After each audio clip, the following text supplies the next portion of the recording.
Well, it turns out Brett Baty and Mark Vientos never had a legitimate chance to earn a job out of spring training, as the Mets had decided to keep both of them in AAA to start the year. What was behind this decision? Is it all about keeping Darin Ruf? We're going to discuss this and more as we enter the final couple days of spring training on today's edition of Locked On Mets. You are Locked On Mets, your daily New York Mets podcast. Part of the Locked On Podcast Network, your team every day.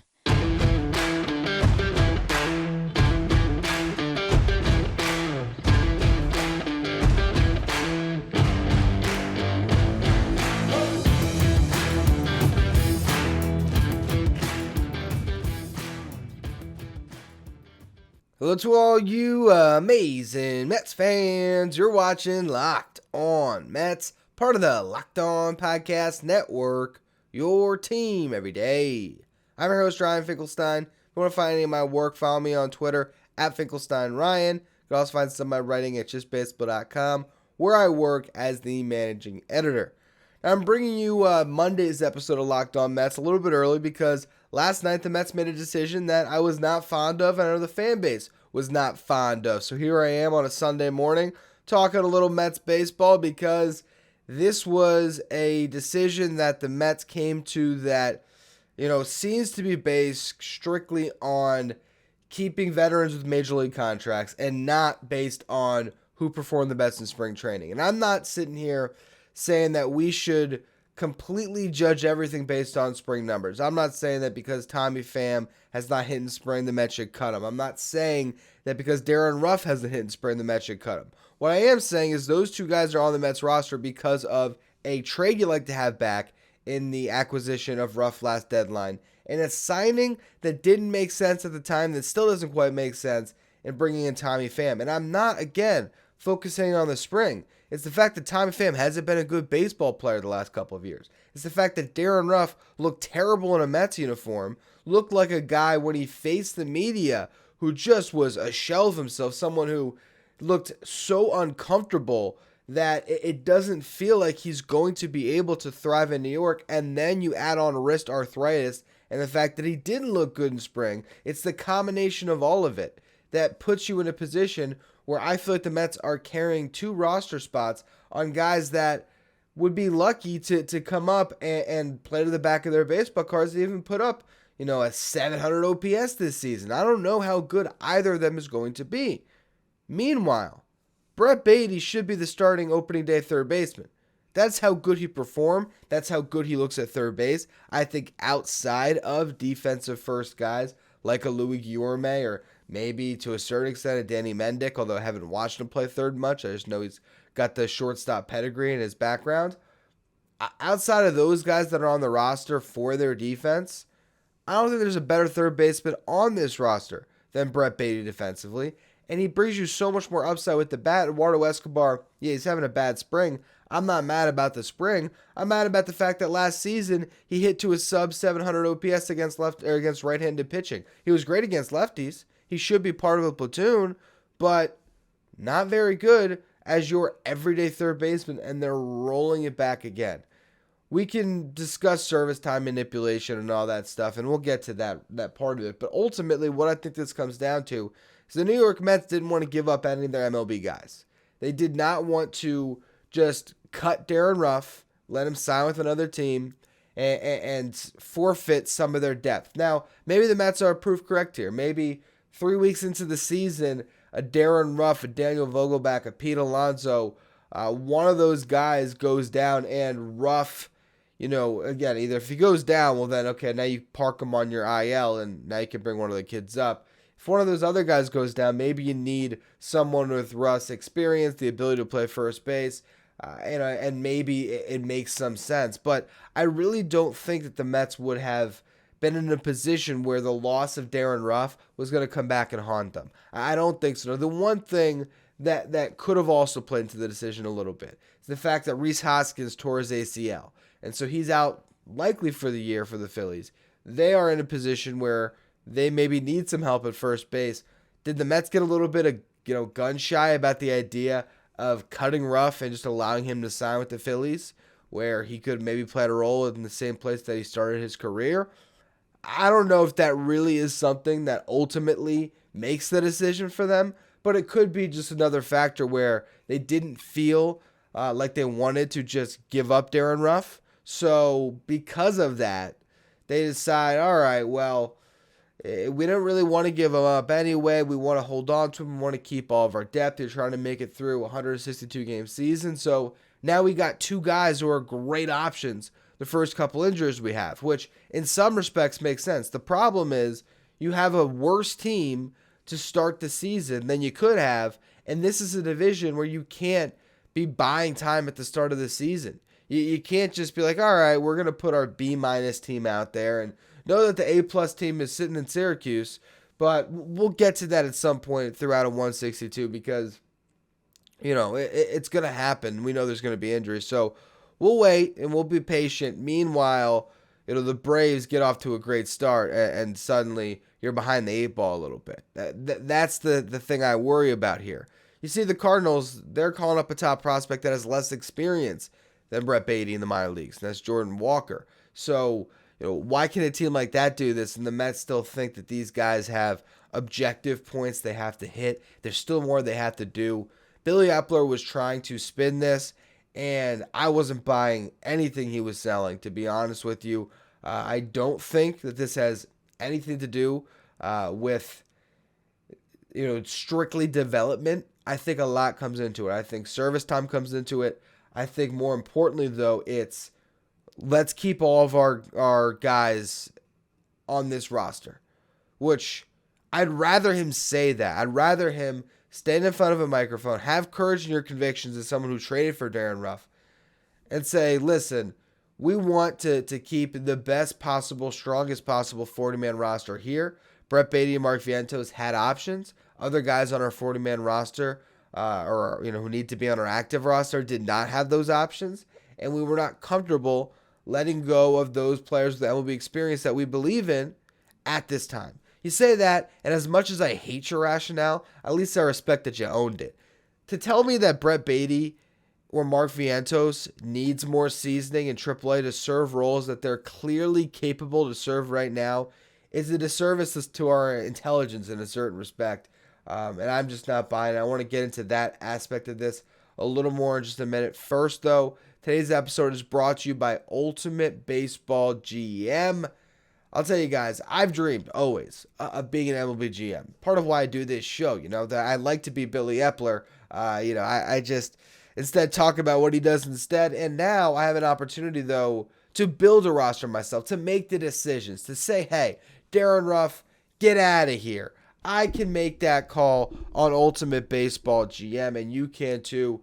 You can manage every strategic aspect of your team, from playing through the season, leading up to your team finding glory in the playoffs. You're responsible for everything, from hiring the right coaches and staff, to managing team finances, to scouting and drafting players, managing difficult personalities, navigating your franchise through free agency, and all the ups and downs of a season. All of this in a challenging and realistic game world. Ultimate Baseball GM is completely free and playable offline, so you can play on the go as you want, when you want. Once downloaded, you don't need Wi-Fi to play. It's all there for you in app play. Locked On Mets listeners are going to get a 100% free boost to their franchise when using the promo code Locked On in the game store. So make sure you check it out. To download the game, just visit ProBaseballGM.com. Scan the code if you're watching on YouTube, or look it up on the App Store. That's ProBaseballGM.com. Check out Ultimate Baseball GM. Start your dynasty today. Are the New York Mets manipulating the service time of Brett Baty by holding him back instead of starting the season with the big league club? It's a great conspiracy theory, but there could be a little bit of merit to it. I do not believe that is the end-all, be-all why the Mets have decided to option him in AAA. I think ultimately it's more of what I was discussing in the first segment. The fact that they don't want to give up on their MLB veterans, and they figure these guys can go play every day in the minor leagues, be ready when we need them, and at some point soon we're going to need them. So I think that was the greater motivating factor, but you cannot ignore service time manipulation at all, because a year of service time or a year of team control on Brett Baty could be invaluable. If he becomes a top 10 starting third baseman in baseball, that year that you're gaining could be worth $25 million. So in some respects, of course, you understand teams trying to do that. The problem is Brett Baty was up last year. So he already got 50 days of service time. So that pushes back the date that you can call him up. It's not as simple as what the Cubs might do with Matt Mervis, where, it's just very similar to what they did back in the day with Chris Bryant. Oh, here's a guy who did everything you have to do in the minor leagues a year before, but there's a couple boxes we want them to check off, and then in mid-April they're up. That's not what the Mets are looking at here with Brett Baty. If you look up Christopher Soto on Twitter, he is great at stuff like this, service time, luxury tax. He worked with me over at Metsmerized, where he is an accountant that's very fascinated in the business of baseball and the numbers behind the game. And so he'd be able to tell us the luxury tax implications. Or in this case, he sent out a tweet yesterday about service time manipulation on Brett Baty. I am not going to bore you with all the details on how this works because, to be completely honest with you, sometimes it confuses me even. But I do know that Soto knows his stuff. And so when he gives me a date on Twitter, I believe that date. So what the simplest way to look at it, the New York Mets could hold on to Brett Baty in AAA until June 3rd. And if they do, they get an extra year of control. So that could be part of what the Mets decided to do here. Hold on to him, see what happens. Maybe you don't need him in April. Maybe Eduardo Escobar gets off to a great start. You don't need him in May. Then Escobar cools. All right. Suddenly, June 3rd, which just happens to be the birthday of an incredible man, my father. Great birthday present to my dad. Hey, Brett Baty's coming up. That could happen here. Now, again, I don't know if that's the case, and I hope it's not, because what you want to do with your players nowadays, you want to just build a good relationship with them. Not to say you promote them early, but if they're ready, you give them that opportunity in Major League Baseball nowadays, because if you build a working relationship with them where you show, hey, we're not trying to keep money from you, we're working together here, you're part of the team, you're part of our future, then guess what? Brett Baty finishes second in Rookie of the Year voting, and he's incredible this season. Well, maybe at the end of this year or early next year, you come to Brett Baty with the same type of contract that the Braves gave to a Michael Harris, and you give him a 7-8 year deal where you buy out some of his free agent years, and you get him at a discount anyway, long term. I don't like the idea of looking at service time and making your decisions on players. Put the best people on the roster. It's why the Pete Alonso decision in 2019 was so great for the Mets, because guess what? Yeah, maybe you lost a year. So Pete Alonso could be on your team for 2025 as well if the Mets had manipulated his service time. But he wouldn't have won Rookie of the Year. He wouldn't have set that home run record. And he might not be the same confident, amazing dude that is the best run producer in baseball now if you had held him back and he didn't get to hit those benchmarks and establish himself over a full rookie season. The best way to develop your players when they're ready to handle it is to put them up in the show and let them face MLB competition. And also, aside from Brett Baty, because Brett Baty doesn't have the time at AAA, so let's table that one. What do we do with Mark Vientos that he's not on this team? Because I think he, in some respects, should be even more frustrated in the fact that a Darin Ruf might make it when he's clearly a better player at this point. I think Mark Vientos offers so much more upside offensively than what you're getting from Darin Ruf. And he did AAA.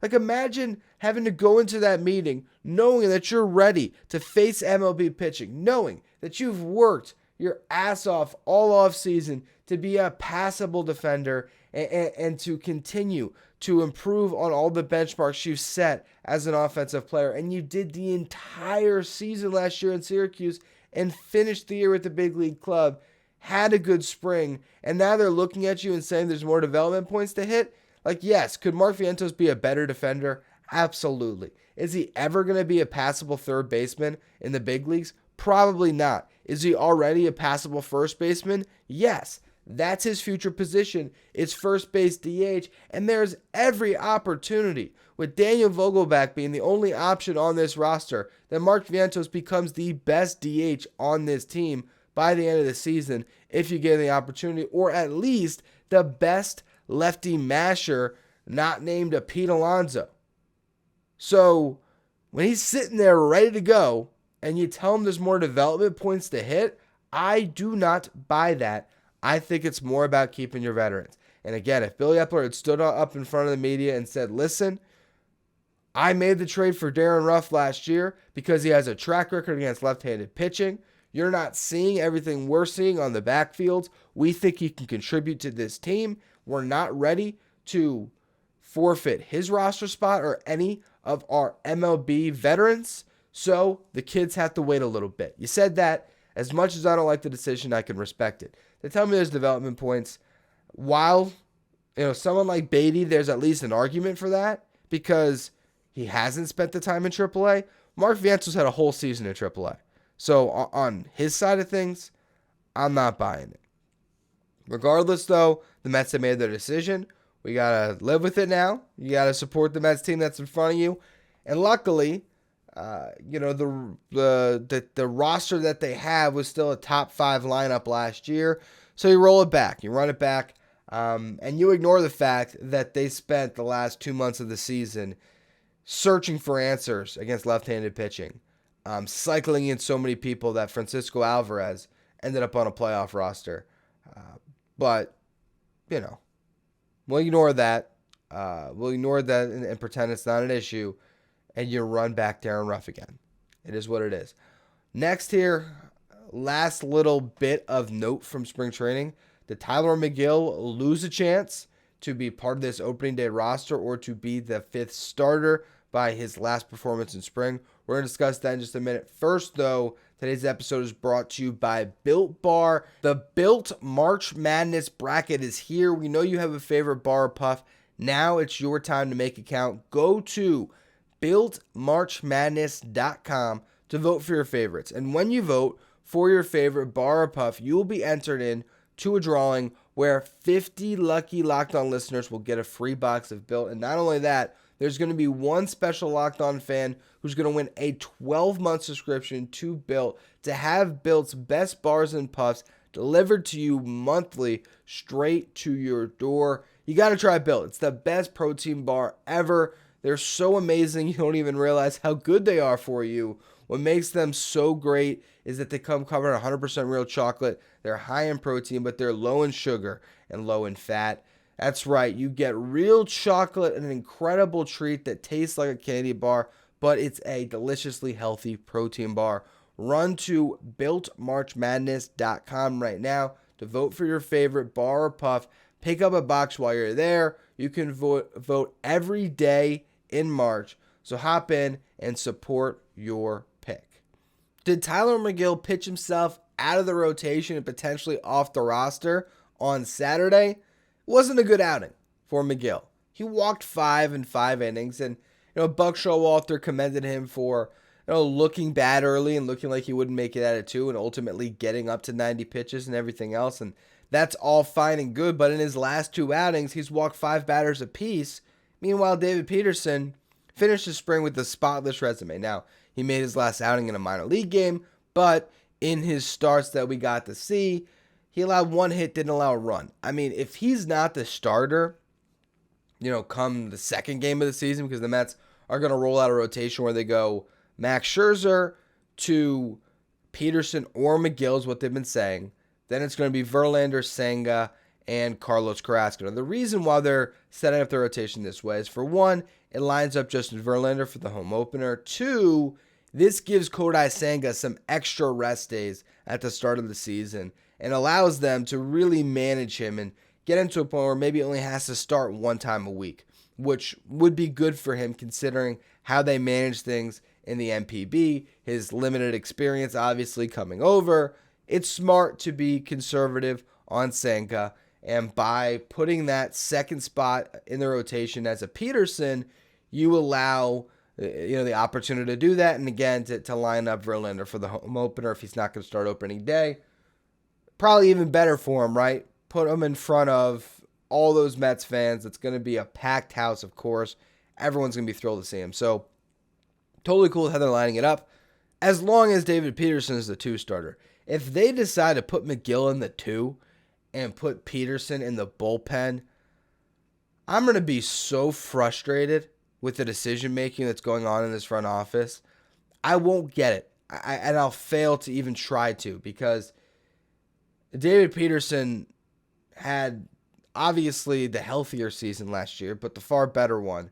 He proved he could be an MLB starter. He has done nothing but dominate in spring, and he has upside. I've said it before.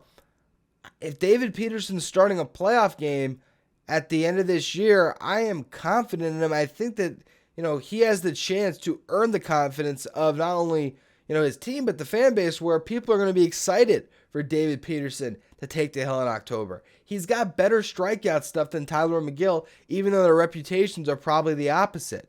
He can go out there and strike out 10 batters per 9 this year and have one of the best sliders in baseball. David Peterson's a really good starter, and he is, when you think about the future of this rotation, he's the biggest sure thing they got that's under team control.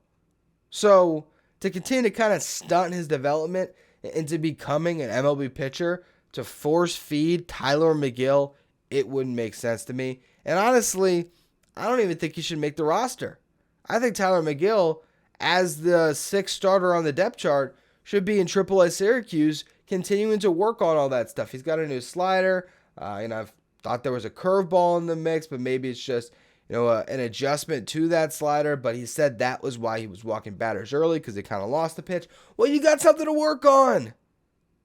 He talked about wanting to conserve his velocity, so he has it later in games, not go full force at the start. Awesome. Work on that in Syracuse.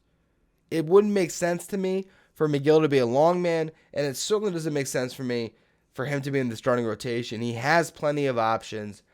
I put him in AAA. I put David Peterson on the hill on Friday night against the Marlins, and I'd roll from there. So we'll see how the Mets decide to line it up. We'll see what the bullpen looks like. Last week of spring training here, decisions have to be made.